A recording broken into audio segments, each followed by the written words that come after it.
विद्यार्थी मित्रों, मैं धर्मेश पटेल, सुमन हाई स्कूल नंबर 6, कक्षा 9, विषय हिंदी। आज हम पाठ दूसरा न्याय मंत्री का अभ्यास करेंगे। तो सभी विद्यार्थी मित्रों का मैं अभिवादन करता हूँ, स्वागत करता हूँ। न्याय मंत्री हाल के समय में जो कोर्ट है उसमें जज न्याय देने का काम करता है। तो पहले के समय में राजा के दरबार में न्याय देने का काम न्याय मंत्री करता था। तो ऐसी ही एक कहानी हमें सी सुदर्शन जी ने भेज दी है। तो हम आज न्याय मंत्री पाठ का अभ्यास करेंगे। पहले हम लेखक का परिचय ले लेते हैं। श्री सुदर्शन, जन्म सन 1896, निधन सन 1968। सुदर्शन जी का मूल वास्तविक नाम बद्रीनाथ शर्मा था। आपका जन्म 1896 पंजाब राज्य के सियालकोट नामक स्थान में हुआ था। बचपन से ही आपने कहानियाँ लिखना प्रारंभ किया था। पुष्पलता, सुप्रभात, परिवर्तन, पनगढ़, नगीना आदि आपके सुप्रसिद्ध कहानी संग्रह है। आपका एकमात्र उपन्यास है भागवंती। इस कहानी में सम्राट अशोक सर्वश्रेष्ठ न्याय मंत्री की खोज में था। शिशुपाल से मुलाकात होने पर उसकी योग्यता देखकर उसे न्याय मंत्री बनाया। न्याय न राजा देखता है न रंग। न्याय तंत्र पर विश्वास दिलाने के लिए यहाँ प्रयास किया है। नई पीढ़ी के लिए इस प्रेरक कहानी द्वारा न्याय तंत्र की जिम्मेदारी का भी महत्व समझाया गया है। तो हाल में जो घटनाएं बन रही है कि आम लोगों को न्याय तंत्र पर से विश्वास हट गया है। अभी किसी को न्यायालय में भी विश्वास नहीं रहा। तो उसका महत्व समझाने के लिए, उस पर विश्वास दिलाने के लिए यहाँ पे लेखक ने प्रयास किया है। हम पाठ में आगे बढ़ते हैं। संध्या का समय था, चारों ओर अंधकार फैल चुका था। ऐसे में किसी ने बाहर से घर का दरवाज़ा खटखटाया। कौन है? ब्राह्मण शिशुपाल ने थोड़ा सा दरवाज़ा खोलते हुए पूछा। जो ब्राह्मण शिशुपाल था उसका घर था। किसी ने दरवाज़ा खटखटाया तो अंदर से ब्राह्मण शिशुपाल ने बोला कि कौन है? एक परदेसी बाहर से आवाज़ आई। बाहर से बोला कि मैं परदेसी हूँ, क्या मुझे रात काटने के लिए स्थान मिल जाएगा? जैसे ही शिशुपाल ने पूरा दरवाज़ा खोला, उनके सामने एक नवयुवक खड़ा था। उन्होंने मुस्कुराकर कहा, यह मेरा सौभाग्य है। शिशुपाल ने बोला कि ये मेरी खुशनसीबी है। अतिथि के चरणों से यह घर पवित्र हो जाएगा। जो मेरे घर मेहमान आते हैं उसके चरणों से मेरा घर पवित्र हो जाएगा, वो ऐसा मानते थे। आइए पधारिए। वो जो अतिथि था उनको घर में बुलाता है। अतिथि को लेकर शिशुपाल घर में गए और उनका आदर सत्कार किया। फिर दोनों उस समय की देश की अवस्था पर बातें करने लगे कि उस समय देश में क्या क्या घटना बन रही है, उसके बारे में वो चर्चा कर रहे थे। शिशुपाल ने कहा, आजकल बड़ा अन्याय हो रहा है। परंतु परदेसी इस बात से सहमत न था। वह बोला, दोष निकालना तो सुगम है, परंतु कुछ करके दिखाना कठिन है। सभी में दोष निकालना तो बहुत सुगम है, लेकिन कोई अच्छा कार्य करने का काम बहुत कठिन है। शिशुपाल बोले, अवसर मिले तो दिखा दूँ कि न्याय किसे कहते हैं। देखो विद्यार्थी मित्रों, शिशुपाल क्या बोल रहा है कि मुझे एक बार न्याय मंत्री बनने का मौका मिले ना, तो मैं न्याय कैसा है वो दिखा दूंगा। तो आप अवसर चाहते हैं? परदेसी शिशुपाल को पूछता है। हाँ, अवसर चाहता हूँ। फिर कोई अन्याय नहीं होगा? बिल्कुल नहीं। कोई अपराधी दंड से न बचेगा? परदेसी बोलता है। तो परदेसी को बोलता है तो उन्होंने बोला नहीं। परदेसी ने मुस्कुरा कर कहा, यह बहुत कठिन काम है। ब्राह्मण के लिए कुछ भी कठिन नहीं है। मैं न्याय का डंका बजाकर दिखा दूंगा। परदेसी धीरे से मुस्कुराए और कुछ न बोले। फिर कुछ देर बाद वे सो गए। सुबह उठकर परदेसी ने शिशुपाल को धन्यवाद देकर उनसे विदा ली। कुछ दिनों बाद शिशुपाल के घर कुछ सिपाही आए और उन्हें दरबार में चलने के लिए कहा। थोड़े दिन के बाद शिशुपाल के यहाँ राजा के सिपाही आते हैं और उनको दरबार में चलने के लिए बोलते। शिशुपाल सहम गए। वे समझ नहीं सके कि सम्राट ने उन्हें क्यों बुलाया है। कहीं उस परदेसी ने तो सम्राट से झूठी सच्ची शिकायत नहीं कर दी। वो अभी घबराने लगा। दरबार में पहुंचकर शिशुपाल का कलेजा धड़कने लगा। शिशुपाल अब बहुत चिंतित होने लगा। कलेजा धड़कना यानी कि बहुत चिंतित होना। जब उन्होंने देखा कि परदेसी ही सम्राट अशोक है, अब शिशुपाल को पता चल गया कि उसके घर जो एक रात ठहरा था वो दूसरा कोई नहीं था, वो परदेसी सम्राट अशोक थे। सम्राट बोले, ब्राह्मण देवता, मैं आपको न्याय का अवसर देना चाहता हूँ, आप तैयार हैं? पहले तो शिशुपाल घबराए, फिर बोले, यदि सम्राट की यही इच्छा है तो मैं तैयार हूँ। बहुत ठीक, कल से आप न्याय मंत्री हुए, सम्राट ने कहा और अपने हाथ से अंगूठी उतारकर शिशुपाल को पहना दी।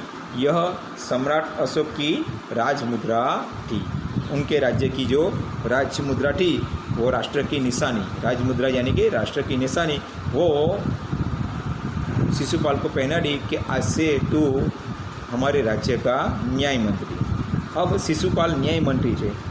उन्होंने राज्य की समुचित व्यवस्था करना आरंभ कर दिया, यानी कि सुव्यवस्था अच्छी तरह से शुरू कर दी।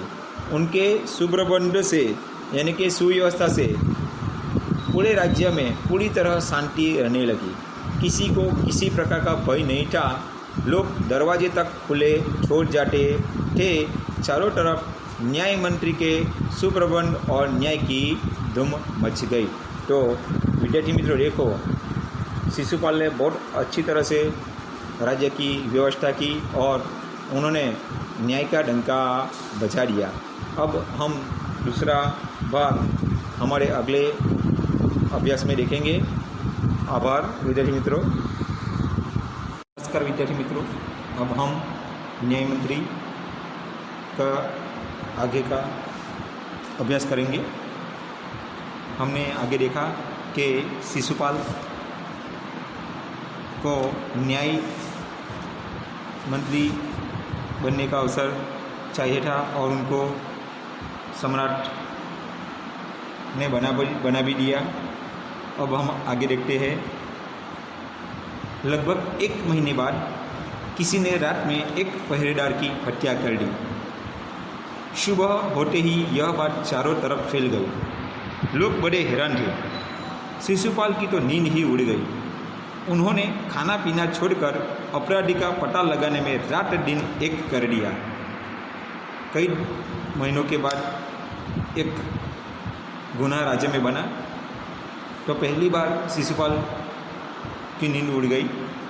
उन्होंने खाना पीना भी छोड़ दिया और जो अपराधी था उसका पता लगाने में उन्होंने रात दिन एक कर दिया। रात दिन एक करना यानी कि कड़ी मेहनत करना।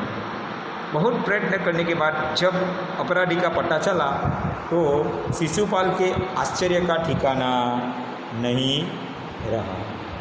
स्वयं सम्राट ने उस पहरेदार की हत्या की थी।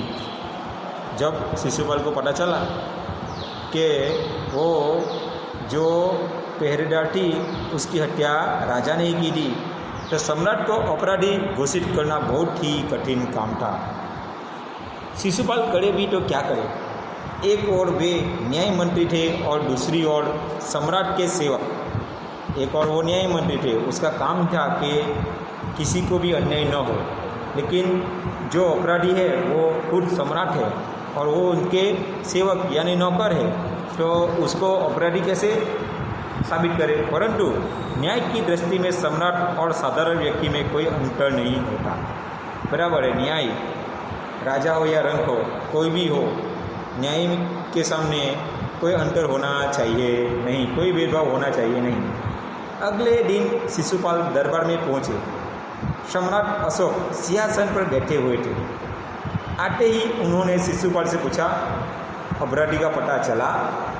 न्याय मंत्री ने साहसपूर्वक कहा, जी हाँ, चल गया। तो फिर उसे उपस्थित करो। सम्राट ने कहा कि अपराधी को यहाँ पे हाजिर करो। न्याय मंत्री कुछ रुके, फिर अपने उच्च अधिकारी को संकेत करते हुए बोला, रणवीर, इन्हें गिरफ्तार कर लो, मैं आज्ञा देता हूँ। उन्होंने किसको गिरफ्तार करने को बोला? सम्राट को। संकेत सम्राट की ओर था। दरबार में निस्तब्धता छा गई, एकदम शांति थी, कोई भी कुछ बोल नहीं रहा था। सम्राट का चेहरा क्रोध से लाल हो गया।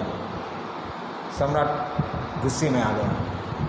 वे सिंहासन से खड़े हो गए और बोले, इतना साहस, तुझे इतनी हिम्मत है कि तू सम्राट को कैद करेगा? न्याय मंत्री ने ऐसा भाव प्रकट किया जैसे कुछ सुना ही ना हो। उन्होंने अपने शब्दों को फिर दोहराया, रणवीर, देखते क्या हो, अपराधी को गिरफ्तार करो। उन्होंने ऐसा नहीं बोला कि सम्राट को गिरफ्तार करो, वो अपराधी था इसलिए उसको अपराधी बोला और उसको कैद करने के लिए कहा। दूसरे ही क्षण सम्राट के हाथों में हड़कड़ी पड़ गई। न्याय मंत्री ने कहा, अशोक, तुम पर पहरेदार की हत्या का आरोप लगाया जाता है। देखो, अब शिशुपाल ने उसको सम्राट नहीं बोला, अशोक बोला, क्योंकि वो एक अपराधी था। तुम इसका क्या उत्तर देते हो? सम्राट होठ काटकर रह गए। होठ काटना यानी कि आश्चर्य में बढ़ गए। न्याय मंत्री ने फिर पूछा, तो तुम अपराध स्वीकार करते हो? हाँ, मैंने उसे मारा अवश्य है, पर उद्दंड था। वो कैसा था? एकदम अविवेकी था। उद्दंड यानी कि अविवेकी। सम्राट का उत्तर था, वह उद्दंड था या नहीं, तुमने एक राज कर्मचारी की हत्या की है, तुम अपराधी हो, तुम्हें मृत्युदंड दिया जाता है। न्याय मंत्री ने निर्णय दिया। देखो, शिशुपाल ने तो सम्राट अशोक को मृत्युदंड देने का निर्णय कर लिया। सभा में सन्नाटा छा गया, एकदम शांति सी हो गई। न्याय मंत्री का निर्णय सुन सम्राट ने सिर झुका लिया। वे तो स्वयं शिशुपाल की परीक्षा में सफल हो गए थे। सम्राट का हृदय ऐसे व्यक्ति को पाकर गदगद हो रहा था। गदगद होना यानी कि भाव विभोर हो जाना। उनको ऐसा लगा कि बराबर है, मेरे राज्य में ऐसा एक व्यक्ति भी है जो किसी को देखता नहीं है, वो सबके साथ अच्छा ही न्याय करेगा। तभी न्याय मंत्री का संकेत पाकर एक कर्मचारी सम्राट अशोक की सोने की मूर्ति लेकर उपस्थित हो गया। न्याय मंत्री ने खड़े होकर कहा, सज्जनों, यह सच है कि मैं न्याय मंत्री हूँ और यह भी सच है कि अपराधी को दंड मिलना चाहिए, परंतु अपराधी और कोई नहीं, स्वयं सम्राट है। शास्त्रों में राजा को ईश्वर का रूप माना गया है, इसलिए ईश्वर ही दंड दे सकता है। अतएव मैं आज्ञा देता हूँ कि सम्राट को चेतावनी देकर छोड़ दिया जाए और उनके स्थान पर इस सोने की मूर्ति को फांसी पर लटका दिया जाए, जिससे लोगों को शिक्षा मिले।